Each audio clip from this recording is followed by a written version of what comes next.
صلوا عليه وسلموا تسليما اللهم صل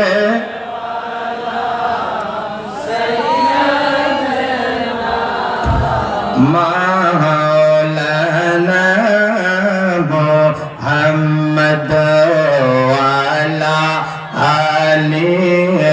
سيدنا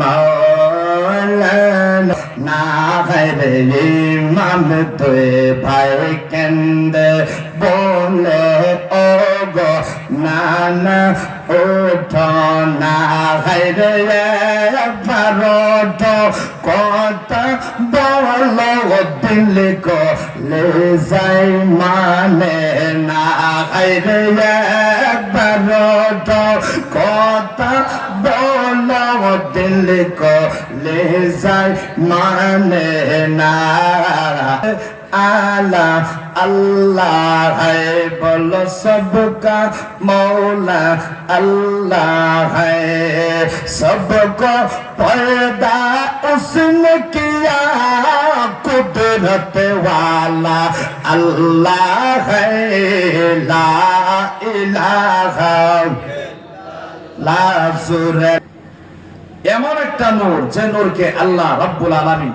এই পৃথিবীটা সৃষ্টি করার আগে সৃষ্টি করেছে। জোরে কোন সুবহানাল্লাহ, আর একটু জোরে কোন সুবহানাল্লাহ। কথা ঠিক না? যে নবীর ওসিলাতে আমরা দুনিয়ার জমিনে এসেছি। কথা ঠিক না? নবী না হইলে আমরা হইতাম না। কথা ঠিক না? নবী না হইলে আমরা হইতাম না। সেই নবী হাদিস শরীফে ইরশাদ ফরমাইছেন কি মক্কা মদিনার ভিতরে দেখেন আশিকে রাসূল করে মহব্বত করলে জান্নাত কিভাবে পাওয়া যায়। ওই ব্যক্তিটা এরকম গুনাহগার ছিল, বদকার ছিল রে বাবা, ওর মতো পাপী মক্কা মদিনায় ছিল না। যখন তিনি দুনিয়া থেকে বিদায় হয়ে গেছে তাকে গোসল দেয় নাই, তাকে কাফন করে নাই, তাকে জানাজার করে নাই, তাকে চাপা মাটি দিয়ে হলো। আহারে কিছুদিন পরে রে বাবা এবার আল্লাহ রাব্বুল আলামিন মুসা নবীকে ডাক দিলেন, ও মুসা শোনো শোনো, অমুক জায়গায় দেখবা একটা লাশ রে চাপা মাটি দিয়ে ধুয়েছে, তার গোসল হয় নাই, জানাজার নামাজ হয় নাই, কাফন হয় নাই। মুসা গো আমি তোমারে হুকুম দিলাম ওই লাশটারে তুমি উঠাইয়া গোসল দিবা, কাফন দিবা, তারপরে জানাজার করে আবার কবরের মধ্যে শোয়া দিবা। মুসা নবী কয় আল্লাহ আমি তো শুনেছি তিনি তো গুনাহগার, তিনি তো নবীর গোস্তাক, তোমার বন্ধুর শানে বেয়াদবি করেছে। আল্লাহ কেন তুমি তাকে উঠায়া গোসল দিতে বলতেছেন?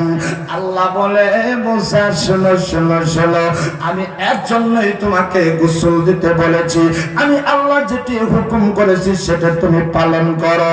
মুসা নবী আল্লাহর হুকুম পায়া ওই লাশটারে কবর থেকে উঠায়া তিনি গোসল দিলেন, আবার কাফনের পরে জানাজার করে দাফন করা হলো।